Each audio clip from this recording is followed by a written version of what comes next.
Hello again, everybody, and welcome to yet another edition of NSIC Weekly, brought to you by D2Football.com. I'm Tom Frederick, play-by-play voice of the University of Sioux Falls football team. He is Matt Witwicky, the longtime blogger about the NSIC for D2Football.com. And Witt tonight is doing his best impression of former Cubs hurler Rick Russell. He's the only guy I could think of, Witt, who was your size, who played for the Cubs back in the day, and was halfway decent. I was thinking maybe like Kerry Wood or somebody a little bit more recent. No way. Rick Russell, man. 100% Rick Russell, the whale from the 80s, 70s and 80s. Oh, boy. Well, buddy, we've got plenty of stuff on our plate tonight. We're going to interview a brand new head coach in the league. We're also going to take a look at the 10 football games that we have upcoming here in week 0. Before we jump into any of that, though, you know, you sent me a message today before we came on the show, and you were going ahead and getting all this done. You care to kind of speak to what all this was about? Yeah, take a look at those legs, huh? That's not really where we were going with this, but my new wife says that's my best feature, better than my personality. Acupuncture, man. I've got what's called peripheral neuropathy, idiopathic peripheral neuropathy in my feet. And I'm doing what I can to alleviate the discomfort there. So I've been undergoing some acupuncture the last couple of months, and it seems to be working a little bit. So that's what I was doing today. I cringed when I saw that. I kind of did one of these deals, like I saw a snake or something. So it looks worse than it actually is. Yeah. Well, I'm just a picture of health. You know me. So yeah, right. You're ready you're one slice of pizza away from boom. Whoa. We're even sponsored by a pizza place. Easy there. I mean, it's good stuff, but it's gonna be the end of you. Yeah. Well, let's go ahead and let's kind of bring on our special guest for tonight. We've got a guy that I've been talking to for a while that, you know, we were ready to bring on a week ago. And then, you know, we had a kind of a complication. We said, okay, coach, you're going to keep pushing us, putting us on the back burner. I see how it is. But, you know, now we were able to get Jamestown Jimmies head coach, Brian Mistro, to join the show.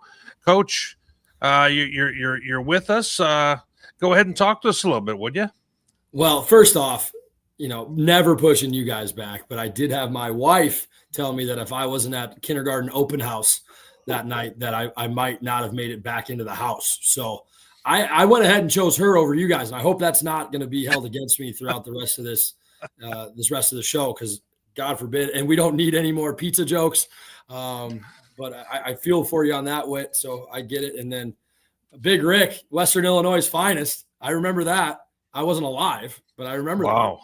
Wow. He had a brother named Paul who was also a major league pitcher. Not quite as good as Rick, but the Russell boys were stalwarts for the Cubs back in the day. Well, before we get going on anything, and I saw you guys before when I was waiting in the studio, and I'm a little upset because as a South Sider from Chicago, Illinois, I just don't understand the Cubs hat in general, Whit. It really doesn't make any sense to me. So I went ahead and found what I needed, okay? Because we're up here in North Dakota, so you need to cover this thing a little bit. We got to make sure everybody knows. Oh, boy. The White Sox are where it's at. Yeah. I like you bringing the hat for running. I'm not used to seeing a Sox fan who's gainfully employed, so that's a new one. But hey, there's a first for everything, guys. All right, Brian, your favorite Sox player from back in the day? Paul Konerko, number 14, Scottsdale Chaparral High School. Absolutely. I was an Arizona kid and got to play at that field. And, he was my guy. And being able to watch those guys win it in 2005. I was a freshman in college here at Jamestown. I was the only one that was watching it in my dorm room because everybody else here is a Twins fan. And so I got to see the Punch AJ stuff. I was living the dream. And I'm a big baseball guy. And so that was big time for me. Boy, I could not believe that was actually happening, that they were going to win the World Series. That was like hell on earth. But anyway. Krzyzewski, man, when he's on your team, you love him. When he's on the opposition, you just want to take him out. That's for sure. I heard that about myself when I was growing up and playing. So I feel like maybe that's why I enjoyed that era of White Sox baseball. Now, the last couple of years, guys, I've been watching Disney movies instead, so we'll see. Well, Coach, we got a lot to unpack with you here on this show. We're gonna need for you to tell everybody all about the program and everything else. But before we get there, you're a former player with the Jimmies. Give us a little bit about that before you kind of tell us a little bit about the program as well.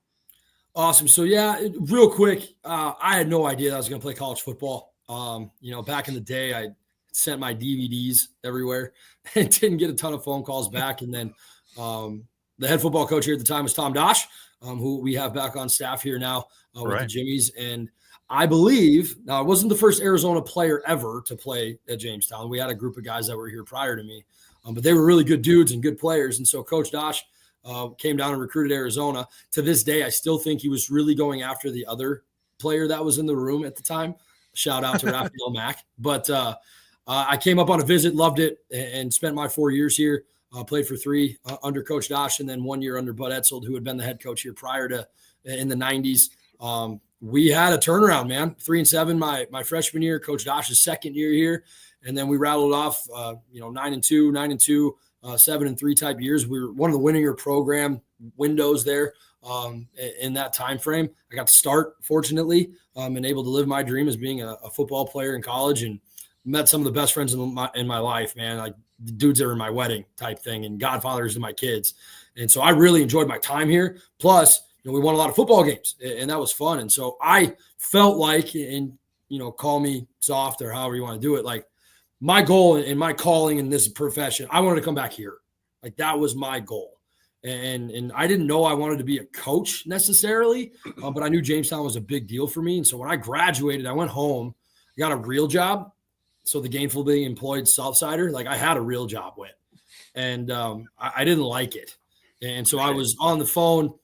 Now I can talk, boys, but I was on the phone for like 8 hours a day with a headset, making marketing calls, and it wasn't my deal. And so Coach Dosh came down and was recruiting Arizona because obviously after I came up here, we kept coming back to Arizona. That's why, yep. I like fertile territory, yeah. And, I just said, hey, Coach, I'm not sure about I like this career path that I'm on. We went to Thunder Dan Marley's Bar and Grill in Phoenix. And, Been there. I had an idea of like, hey, well, if you think you want to do this, here's the deal. He was the head coach at Northern State at the time. He got in the job there after Jamestown, in between Southern Illinois. And so you want to be a graduate assistant. We're going to work you 120 hours a week. We're not going to pay you much. You're going to have only 2/3 of your tuition covered. Oh, and no housing and no meals. So I sold my car and I packed a bag and I flew up to Aberdeen, South Dakota, and was able to be a graduate assistant for my head coach. Got to have a really great experience in seeing some of the turnaround that happened at Northern State in the early 2010s. And after 2 years, I was fortunate enough to be asked to come join the Concordia College Cobbers. I was a corn cob for 7 years. And so I went from being a Jimmy to a wolf to a piece of corn back to a Jimmy. and I think it was really a great experience because the guy over there, who's Terry Horan, he's been there for 20-something years, and a player there, got, an alum that was the head coach. I got to learn so much in a different way because, being under Coach Dosh, I was a player and then got to learn it as a coach. Being able to see something different was really beneficial for me. And I loved it there, guys. Like we won a lot of football games. We were, 49-11 or something in the period of time that I was there. You'll have to check the stats on that. But yeah, we had a blast. I got married, had the kid, had the bought the house, had the kid, dogs. Like we were living in Fargo Moorhead. We were good. And from a distance, I've always paid attention to Jamestown. I mean, heck, we played them for 5 years that I was here, or that I was at Concordia. And it just kind of had a little bit of that to it. And I remember sitting in the office one day and we were getting ready to play the Jimmies when I was at Concordia. And I just had one of my buddies go like, you went there? Like, were they like this all the time? Like, it was almost offensive. Like we almost got a fist fight right there. Shout out Coach Aaron Willits, who's the head coach at Knox College in Galesburg, Illinois. And I just was like, man, someone will take that over and it'll be better. And then here we go. 2019 rolls around, another head coach opening. They had 7 head coaches in 10 years after I got hired. And so we came in and we cleaned house, guys. At one point, I think we removed 38 players from our football team that first spring. And so we didn't have a tremendous spring ball. We didn't have a tremendous recruiting class from the numbers standpoint. We got hired after signing day. So, yeah, it was rough. And then COVID hit. And then no one really got a handle on recruiting up here. And so, I don't know, man. Like, I really got my feet wet, but I was drinking through a fire hose for a couple of years, without a doubt. I was 31. Like, I didn't know what the heck I was doing. But I was at my alma mater. I knew two things. One, I wanted to have great human beings here that love being Jimmies, period. And then two, we were going to do it the way that I wanted to do it and our staff believed in. And so we grinded. We hit the recruiting trail. We went from, 60 players that spring to we had 170 players, 170-something players on our team last year. We had a full JV schedule, all the things that NAI programs are able to do. And so we really grew the program, grew the culture. And now the wins need to start coming. Let's be honest. Like, I know how this looks and how it goes sometimes when you come in and you're starting a build, but you don't see it on the scoreboard, right? Like, to be honest with you guys, I'm a process over outcome guy, and that's an easy thing to say when you're losing football games. But I'll tell you what, right now, like, I love our kids and what we're doing and how we're doing it. And I know that this is a big jump. I get it, man. I've known a lot of these coaches now, just hitting camp circuits and things for a while. And it's the same question. Like, how are you guys going to be? I'll tell you what, we're going to strap them up and we're going to be ready to go. And at the end of the game, we'll take a look at the scoreboard and see what it looks like. And if we have that mentality, I think we're going to be all right. Whit, let me start here. You've mentioned Coach Dosh a lot. Yeah. You played for him. He's now on your staff as a special teams coordinator. What's that dynamic like? I mean, he was your boss technically, and now you're his boss. What's that like? Well, I'll tell you what, man, the way that it worked out, and obviously Coach Schweigert, who's a Jimmy alum up at UND, stepped down and resigned and is in a different role over there. And so when they brought in Coach Schmidt, the new head coach, he brought in a new staff. And so that's the game of college football, right, guys? And so for me, when I saw that happen and I saw Coach Dosh was going to be available, I actually received a phone call from my AD and my president and said, hey, like, do you think we could get him? And I'm like, I'm calling him right now. Like, let's go. Right. And so because there's a couple things, guys, that in this world, in this profession, in the game of football in general, in my opinion, like, surrounding yourself with great people is not only going to make your day-to-day life better, but it's also going to help your football team in some way, shape, or form. And the man's got 30 years of experience at a high level of doing this. He's been surrounded by Division II football most of his life, with spots at Southern Illinois and at UND in the Division I world, and then obviously with Jamestown at NAI. But I'll tell you what, man, like, it's almost cool. It's so cool for me to be able to walk in and have the meeting before the meeting sometimes, right? Like, all right, coach, like, here's the things that we're going to talk about in our staff meeting, like, your thoughts. We have a joke, like, your thoughts. And so I think it's pretty cool to hear that, because he knows that I'm asking for help. I'm not sitting here and saying, like, hey, coach, I'm your guy now and you have to listen to me. Like, I want to know things. I want to get better myself. And so we have such a cool relationship that way. Like, it's been a heaven sent for me to be able to validate some of the things that we already were doing from a guy that's done it and won. Right. And also bringing in new things that, sometimes a younger coach and a younger staff just haven't experienced. Guys, I was the oldest guy on staff at 37 last year. And so, like, for us to be able to bring in somebody that has experience, he hates when I call him old, but like some guy that's got some gray hair to him, like, it helps, man. And so, yeah. And obviously he brought me into this game and into this world. And so, I got to pay respects to the guy, but he's also somebody that I trust with everything that I do within my judgments and some of my decision-making. But there are some things where I'm just like, nah, coach, we're not doing it that way. Sure. Coach, some people tuning in may not be real familiar with kind of the transition you guys have made from the NAIA on over now to D2 and the Northern Sun. Can you give us kind of the some of the play-by-play on how that all transpired? Guys, I didn't know anything about North Dakota, South Dakota, Minnesota, NAI, D2 football when I was 18 years old and I came to school here. Okay.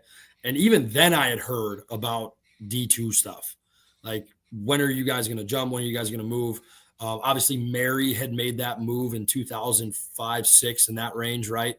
And we're down the road and they were one of our rivals. And so it's like, well, who's next? So I remember hearing that through college, not knowing really much about it at all. And then when I got into the coaching world, you could understand that something was going to change. So Mary left, Minot left, Hills, Tech, everybody bounces out of the DAC. Right. Tonka shut down. Like, so this league isn't the same league anymore. And Jamestown through like 12, 13, 14, they were independent. They didn't have a league. And so being an alum, you hear some of these things and you get the emails about questions and surveys and some of that. And so I thought it was inevitable at some time, but I don't think the school had put in the resources to make that move, 10 years ago. And so when I got back here, that was one of the things that I asked in my interview, like, what's our plan? Like, the GPAC is cool. I get that, but like, we're up here. Right. Everybody else is down here. At some point, a basketball team in the middle of February is going to run off the road coming to Jamestown, and they're not going to want to ever come up here again. No doubt. And I think that at some point that in travel budgets and all these things and kids missing classes, guys, like basketball in the GPAC was Wednesday, Saturday. These dudes were leaving and gals were leaving on Monday for a travel day to walk through and have a shoot around on Tuesday to play a Wednesday night game to not get back until Thursday at 9:00 in the morning. Like, that's not a student experience that anybody wants. Right. And everybody hated coming here. Like, there's no ifs, ands, or buts about it. And so writing was on the wall. But I think the writing was on the wall when you started watching everything from afar. We got a $15 million donation, which is one of the biggest single family donations to a university in the state ever.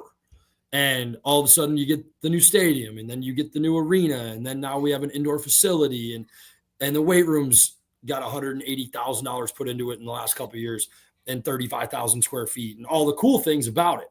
And so it's like, all right, at what point is this going to happen? And obviously I think, upper leaves, and there's an odd number, and I think it worked. And however, I wasn't in any of those meetings, obviously, but the simplicity of adding somebody and having scheduling and all that stuff, I get. But were we the right call? I don't know. Frankly, I don't care. I love it. I'm jacked. And when I was there as a graduate assistant traveling to some of those places, the competition, the rivalries, some of the stuff that I was able to experience was phenomenal. And so when we made this decision, or when we were talking about it, I was a forefront, like, yep, let's do this. I'm tired of getting home, at 4:00 in the morning.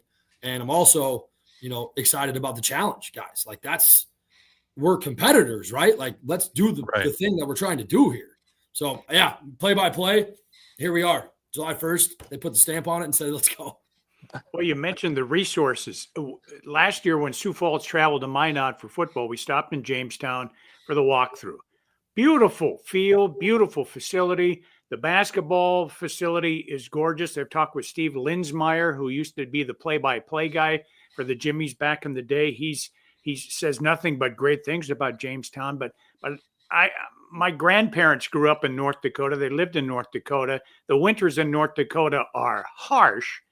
How does anyone, you can ask the same question of Minot and Mary, how do you recruit athletes to come to the middle of the frozen tundra, Jamestown, North Dakota? How difficult is it? I'll tell you what, you'd be surprised, because I think that there's a certain type of person, young person, that wants to be at a place like ours. Not everybody's built for Sioux Falls, Fargo-Moorhead, bigger Minneapolis. There are kids that we recruit that we have those conversations. How are you going to do in a big city? And there's plenty of good football in small towns, guys. Let's call it a spade. But like, from a regional aspect, we were always kind of waiting for the D2s to be done when we recruited. And then you slap the blue sticker on the side of the helmet, and all of a sudden it's like, hey, now Jamestown's a viable option. And we're at 10 commits right now, and every single one of those commits had another D2 offer. And so we never have had that before. Guys, we didn't have 10 commits before our season started in 7 years since I've been here. And so the level of play changes the recruiting interest. And that's a God-given fact. Dudes don't really care sometimes about where it's at. I just want to play at the highest level that I can. Yeah, good point. And that's the thing. And so for us, being able to do that and not change who we are has been awesome. And then, yeah, we have a plethora of Arizona, Colorado, California on our team. At some point, those kids want to play, man. And Arizona, California especially, there's no D2 football. Right. There's no NAI, or there's 2 schools in NAI football now. That's it. And there's 60,000 seniors that graduate high school, dude. So like for us going down there, it's almost understanding like, all right, what type of kid, when we talk to these high school coaches, I need a ham and egger that has no idea that he's in Phoenix. He must think that he's in Gackle, North Dakota. Like I want that type of kid, because when he comes up here, it ain't going to be very different for him. And so for us, if the kid shows up in skinny jeans and a bow tie, like, yeah, it ain't probably going to fit well here. I call a spade, right? Like it won't. And so for us, it's been tremendously better. And so I really enjoy, it's going to take some time. Freshmen don't really make too big of an impact right away, but we got to see how that progression works as we start recruiting regionally. And then out of the region, the interest has gone through the roof because, well, I don't want to go to these NAI schools. I want to play D2 football. So it makes sense to us. Now, Coach, last year, you guys started off not great. You had 0-6 start, then you win what, 3 of your last 4? Do I have it right? Correct. And when they did the kind of the preseason deal here, mentions that you guys were 3-7. You expected obviously for you guys to be slotted as the new guy, as the 14th in league. There's no surprises there, but tell us a little bit about the football team that you feel you're bringing into this year and some of the guys that we're going to take notice of in short order. Yeah, disappointing year. Underachieved with that football team that we had, and so we made a hard decision and released our offensive coordinator in the middle of the year. Which, as an NAI program, when you're short staffed and you don't have 50 guys in the room, sure, like that's a tough thing to do. But I felt that we needed a culture change. We needed a jump start. We needed to do something different. And Coach Shalene had been with me for the whole time that I was here. He was my offensive line coach for the Jimmies when I played. And so that was one of the hardest things I've ever done in my entire life. But you have to make those decisions for the betterment of the program, in my opinion. And that's what we did. And so, we kind of had a little bit of a jump start after that.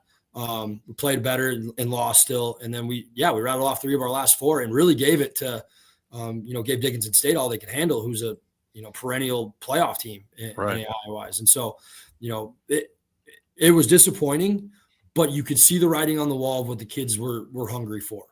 And we graduated a lot of kids defensively, especially. But to be honest with you, the hunger was there, especially at the last game of the year. We play our rival, in Valley City State. They're at our place. They're up 17 rip in the first half. We score right before halftime. We get the ball. We go down and score. And now we're starting to move the ball. We're doing some things good. We block a punt for a touchdown. We get the surprise onside kick. We go down and score again. Like, enthusiasm creates momentum, right? And so, like, for us, it was really awesome to see the enthusiasm climb during that game when it could have been the other way. And then momentum just ran. And I think going into the last drive of the game, I think they maybe had 40 yards of offense. And so, like, we locked in, shut down, let's go. And then that kicked us into the offseason, man. And our offseason was tremendous. The guys that are on the picture right now, Arasi, we call him Arasi Sansino. He was a junior college transfer from Iowa Western. I believe, I don't want to say that wrong. But and to be honest with you, didn't really know much about him. One of his teammates was on our team. He was an outside linebacker for us. And he had a great experience. And the guy was looking for a place to play. And so he showed up like 2 weeks into fall camp. Like, we didn't even have him in camp. And then we saw what he could do when the ball was in his hands. And he's a mighty might, man, 5'8", 150, generous if he's soaking wet. But I'll tell you what, he's going to be a tough tackle, and he's going to be a tough guy to cover, and he's going to be a tough guy with the ball in his hands. Because not only was God-given talent, because of how hard that kid works, we have to pull him off the field. Like, hey, man, we need to save your legs. Like, because he will go nonstop in everything that he does. And so, last year, like, we had the struggles offensively, we needed to get him the ball more, and we didn't.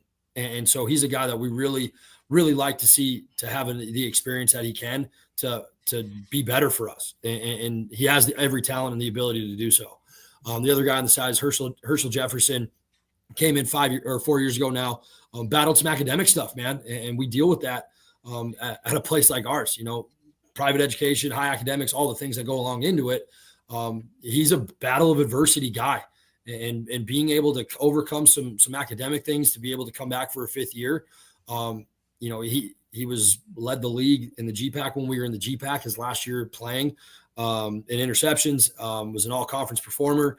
He finds himself around the ball all the time.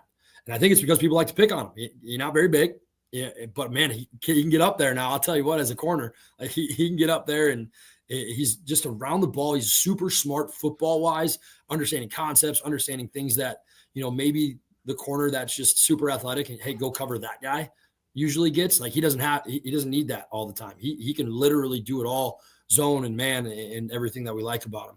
Those are the guys that we have, as preseason to watch guys. But as I go down the list, man, like we have a lot of really good football players that have put in a lot of time. The one thing that we like to do here is we're going to work the transfer portal like everybody else, but we develop kids, man. And our freshmen become sophomores, and our sophomores become juniors, and our juniors become seniors. We retain really well. I get a lot of crap sometimes from some of the other coaches in the league. Like, how many players do you have? I'm like, well, dude, they don't quit, man.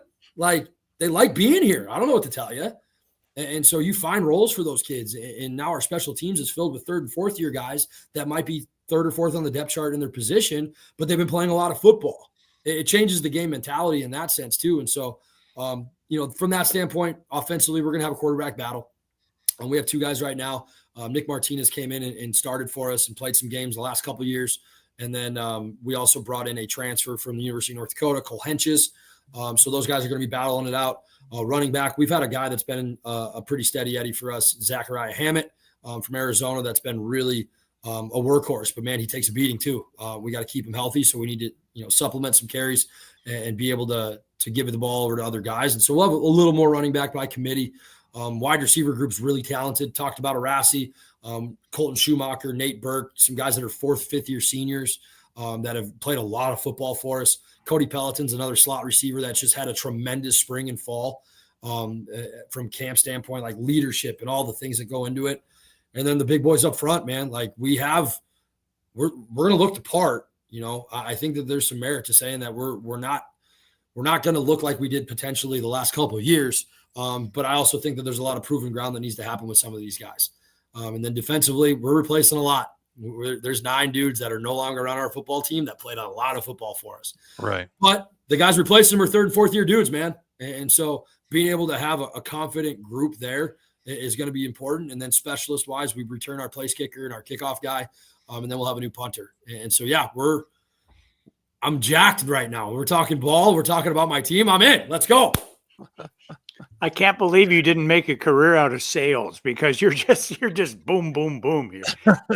What do you think about your team here? It might come as a surprise to the 10 opponents you played this year that, Jamestown, I wasn't expecting this. Great question. To be honest with you, I'm super intrigued to see what others kind of perceive us as and think about us. Because right now we know that we're the last place preseason pick team with every last place vote.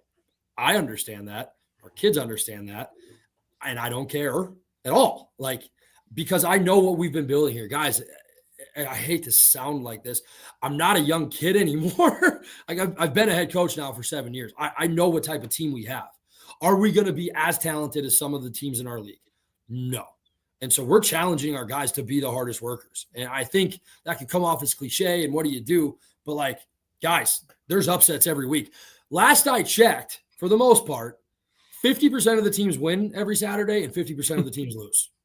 And so at some point, we're going to find out if we're going to be in that top 50% every day, every weekend. And I think our mentality going into it is going to be chip on our shoulder. What do we have to lose?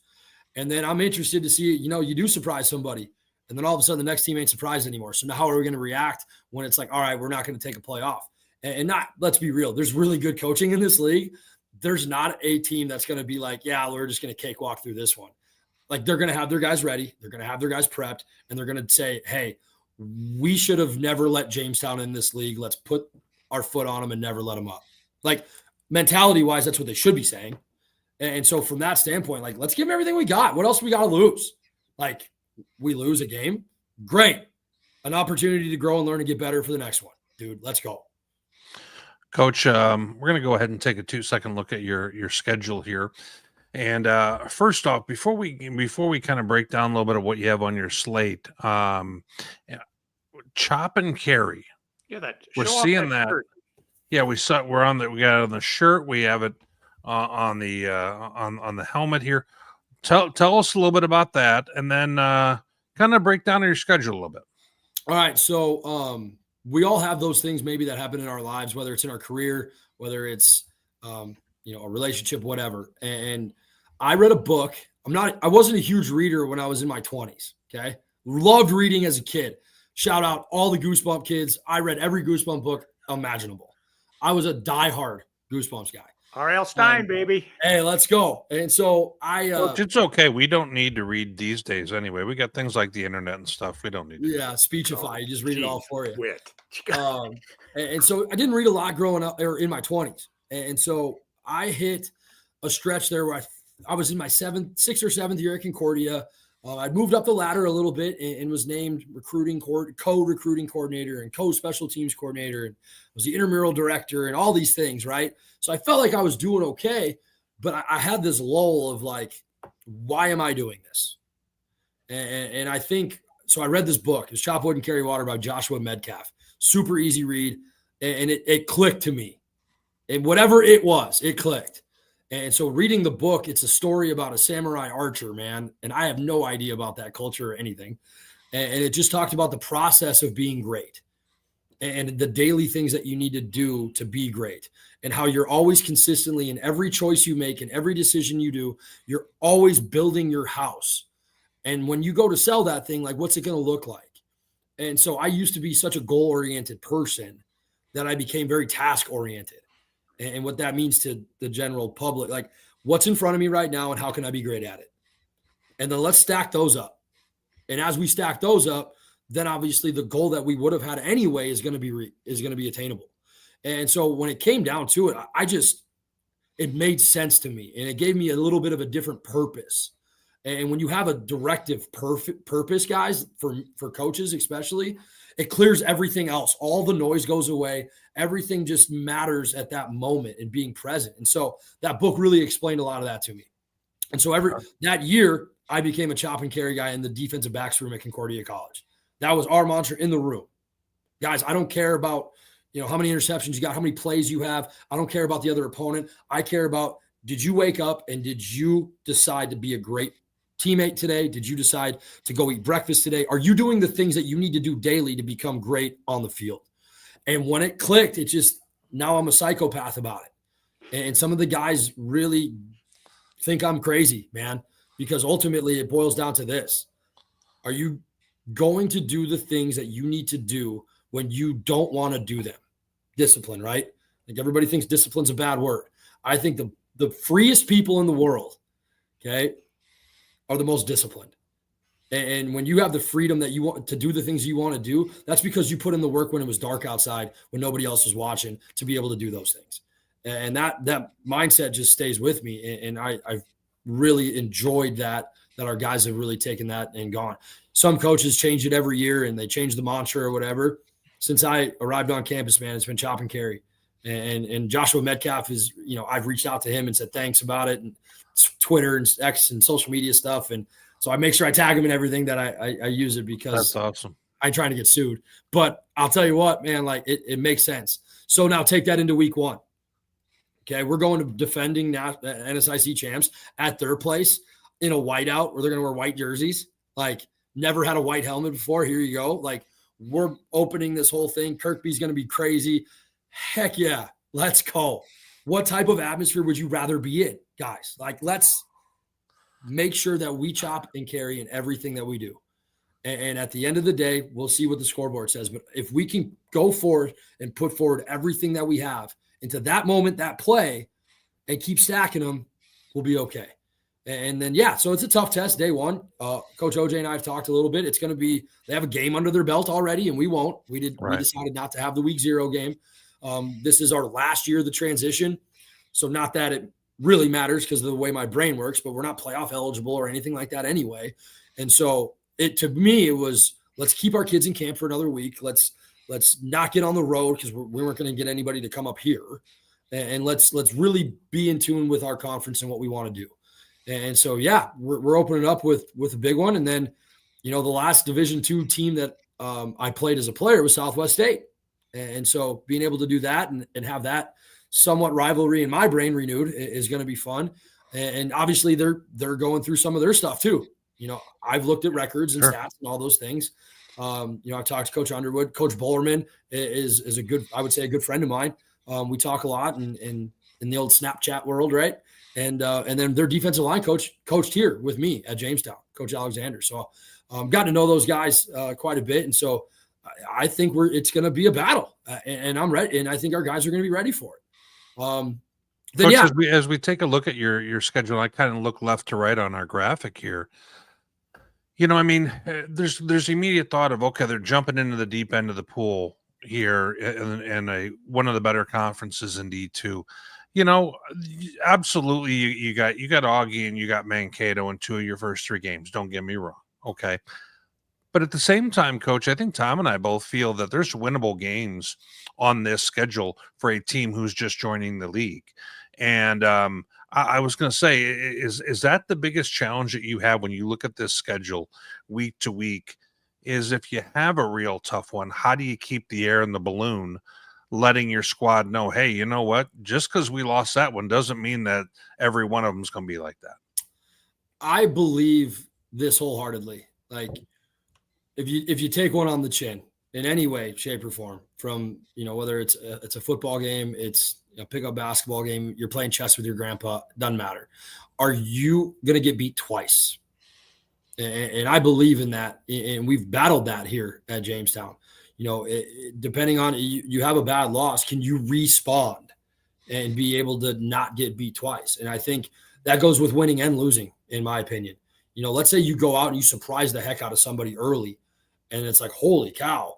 Well, now you're living the high life, and then you fall back down, and it's like, oh, well, how did we lose to this team after we beat that team? And so for me, it's really doing my job. My job as the head football coach is to refocus and recalibrate our kids so that they know the most important thing right now is what they're doing and being in the moment and all of the things that I just said, right? Because if we look back or if we look forward, this moment's going to pass us by. And so with that being said, great question. How do you do it with 18 to 22-year-olds who have the attention span of 7 seconds? Like, yeah, it's my job to make sure, it's our staff's job to make sure that we refocus those guys and we get after it, because there's no other choice. What are you going to do? Stand in the corner and take it? No, man, like, let's fight and let's go. And so, yeah, I'm with you 100% on that. That's a tough one, but that's our job. Well, as we wrap up with your coach here, go back and watch last week's show. We slotted where we thought teams would finish in the league. I have you 12th. If I had talked to you last week or listened to you last week, I may even had you a little higher than that. You sold me, I'll tell you.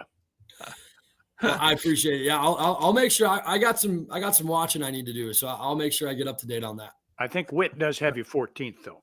Oh. He's a Cubs fan. Yeah. Oh boy. Thank you very much for joining us, Coach. I'm sure we'll see you again along the way here, but you know what? Great to get to know you, and I appreciate you coming on and introducing your team to our audience. Absolutely, guys, and you guys do such a tremendous job, and I really appreciate it, and I'm super excited to be a part of this league. Great coaches, great people, and everybody's been welcoming too, and I just – right. The excitement level's high, and I'm super jacked for the Jimmies. So let's get it done. All right, Thanks. It's been fun. Well, Coach, thanks for joining us. Tom, we're going to go ahead and we'll move on to the rest of our games here momentarily. And we're also going to take a look at our sponsor for this year. And I haven't eaten supper yet, so this looks pretty good right now. Amen. But once again, for those who are seeing this show for the first time with us, Boss's Pizza and Chicken is our sponsor. They have roughly about 10 upper Midwest locations. If you'd like to make it an 11th, they would love to have you. They're looking for new franchisees, and you can go right on their website, see the needed information, and take things right from there. Tom, let's go ahead and hold it. Yeah, yeah. Are you wanting to see more of the food? I am. I'm telling you, I'm still on this regimen of antibiotics after getting sick in Seattle. But that frosty mug of beer right there looks so good. I can't believe it. Doesn't Wow. it? Yes. No kidding. All right, let's move on. Well, since we've got so many games to go through, we're going to go through these and probably a little more rapid fire way than we normally would. But the first one I think is probably as interesting as any, Tom. We've got Duluth and Winona meeting at TCO Stadium in Eagan, Minnesota. Have you been there before? I have not. Looks like a really nice facility, doesn't it? Amen to that. I've not been there, and it looks gorgeous. I would love to attend a game there and broadcast a game from there. I had an opportunity back in the day when I did USD football in the 90s. Yeah. The Coyotes played Minnesota State Mankato, or Mankato State at that time, in the Metrodome. And I got to call a game from the Metrodome. That was unique in itself and fun in itself. Doing a game from this venue, that looks like it would be a fun time. Yeah, holds about 7,000, and I think they have the ability to expand up to about 10, and that looks like a great facility. While I will not be able to attend that game because I'm going to be at the Northwest against Mankato contest, I am just interested even to watch it afterwards, just to kind of see kind of the look of the whole deal there. But pretty cool idea. I think that's a neat idea there. Duluth going to Winona, Tom. Who do you have here in our opening contest? Well, they're actually going to the Twin Cities. Yes. I'm sorry. Yes. Winona is the home team. Technically, right. Duluth is coming a little south. Winona's going north. Based on, last year and my projection of this year's finish, I got to go with UMD easily. I do as well. I feel a little. I mean, these are all preseason things that we've got here, so we're not entirely sure what to expect from all these teams. But right now, I'm going to have to go with Duluth in that one. As we move forward, we've got Concordia St. Paul going down to Quincy, to play down there. What are your thoughts about this game as the Northern Sun goes against the GLVC?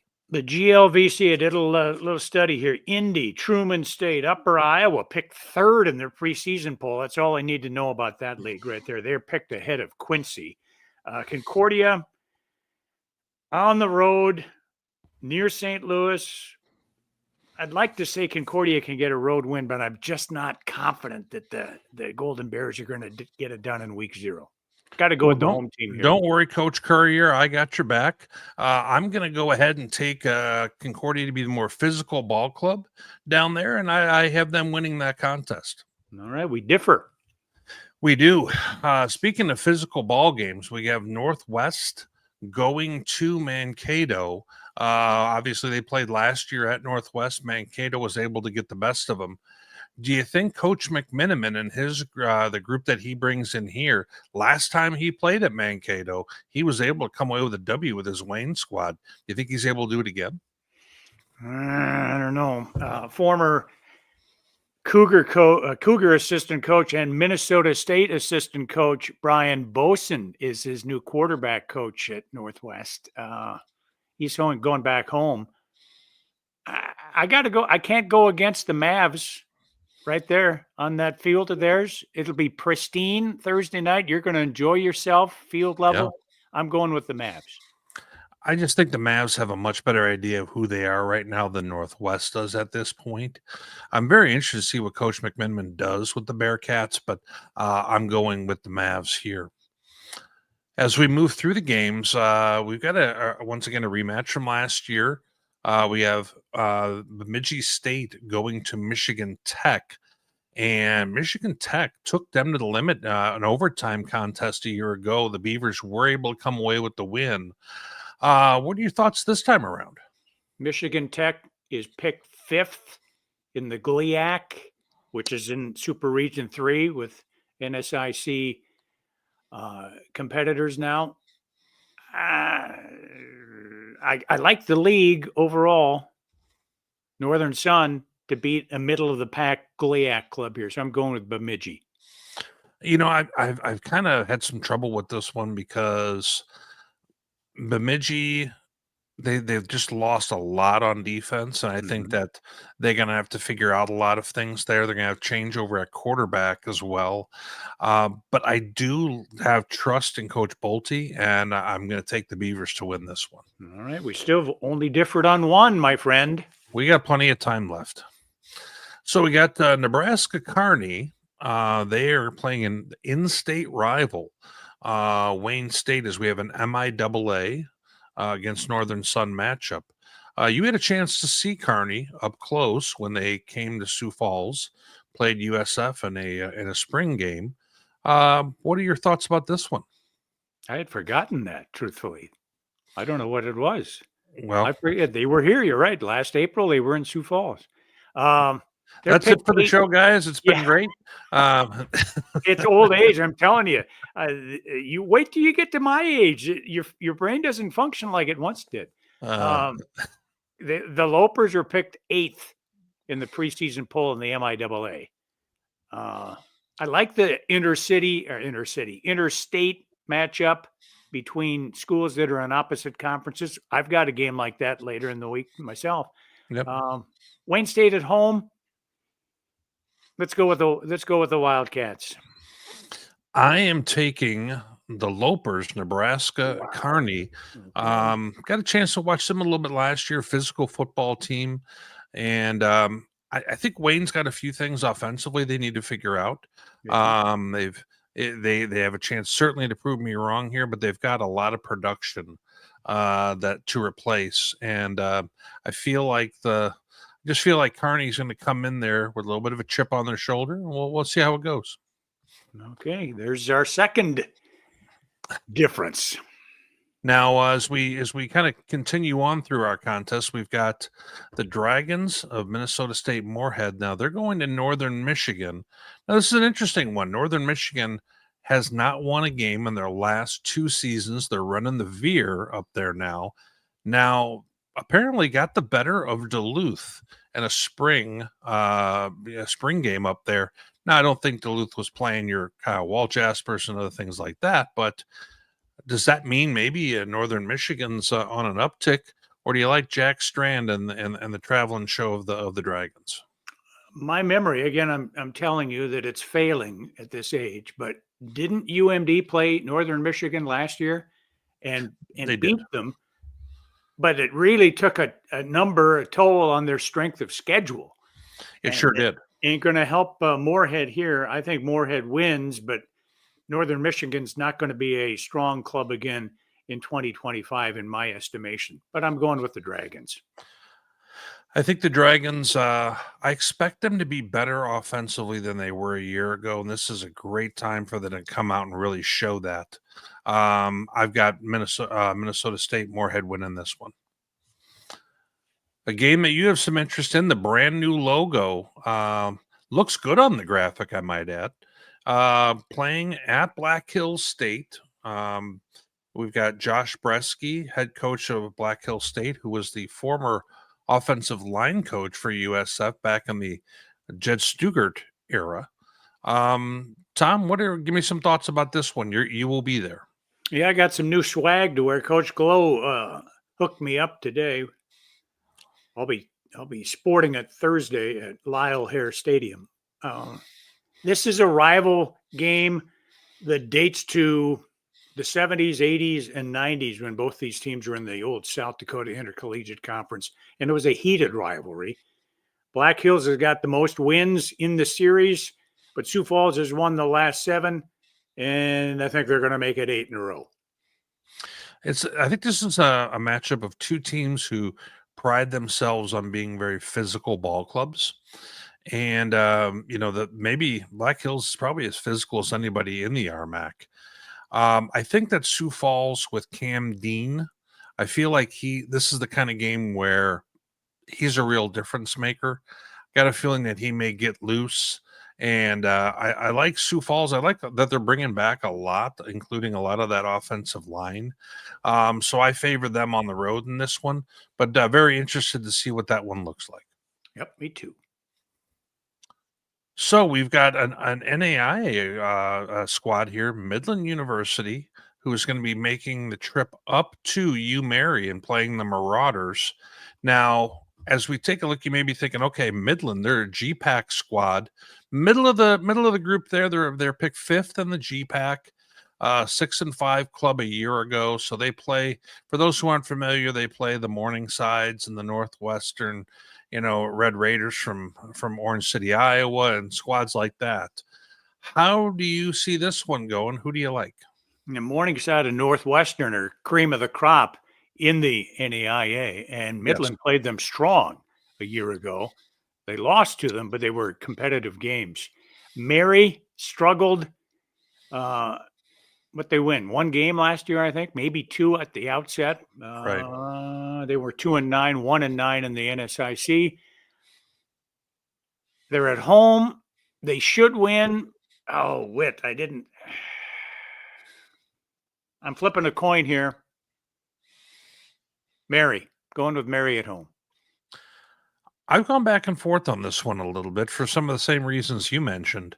I do like Mary to win this game. I feel like, Coach Schillinger's, he's got his squad now where he's been with the program for a few seasons now. They should be a little bit more comfortable with some of his guys. I just favor them in a contest like this, but I think it's going to be a close game. All right, we got two more to go. Minot State. We got the Beavers making a roughly 15-hour trek down to Emporia State. I know that you're a big fan of making trips up to Minot from Sioux Falls. Can you imagine being on the bus ride going down to Emporia State? 900 miles, according to Google Maps. I cannot imagine that. I'm not looking forward to a bus ride to Spearfish on Wednesday of this week.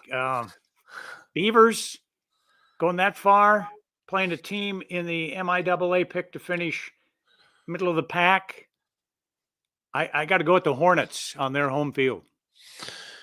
Emporia State last year, I want to say they started off the season like 6-1 or something like that, and then lost, I don't know, 3 in a row or something at the end like that. And they are they've got an identity not a whole lot different in terms of what they want to do to like a Moorhead.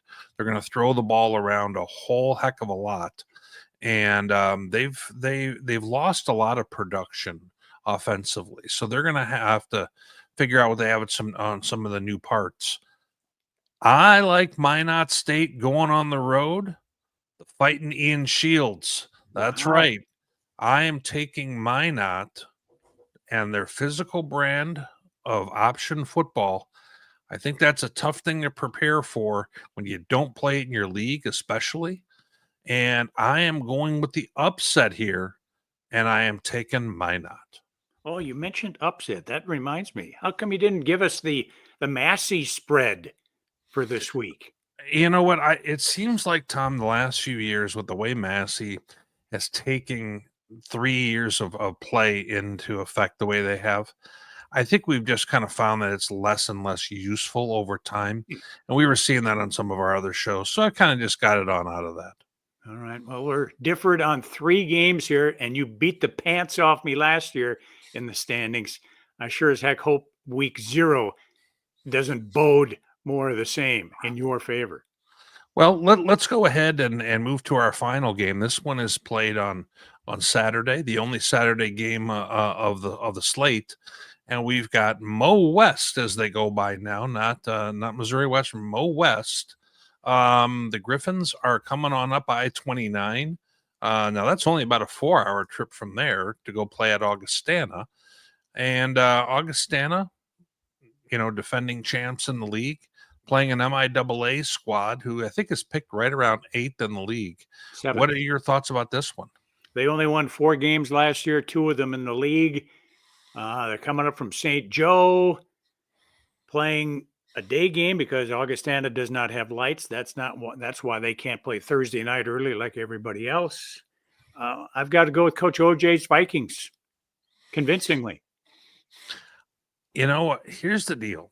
Is I think I think Mo West is a better team than kind of what they're getting billed to be. But Well, hold on. They were up, I don't know, 40-20 or something like that on UCO. And they've got a nice little quarterback running back combo. They got a running back who can be real explosive if he can stay healthy. So I have a feeling that they're going to have some times where they may be every bit as athletic or more than Augustana. Augustana has got a lot of new parts, especially on defense, that they're going to have to fill some production there. do I think smell upset? I'm not quite to that point, but I think that Mo West plays Augustana tough. And when I chatted with Coach OJ, a month ago when he and I kind of talked about some of their games, I said, you know what? I think this is going to be a tougher game on the schedule, a tougher contest than most people would be thinking just by records and everything else. And he was in full agreement. So we'll see which teams come on out for that. But got 10 games there, Tom. 10 contests. Did I hear right? You got Augie winning that one. I do have Augie winning that one, but I think they're going to have their hands full. I really do. All right. That'll do it for week 2 of NSIC Weekly from D2Football.com. For Matt Woodwicki, Tom Frederick saying thanks so much. And we'll see you next week. Same bat time, same bat channel.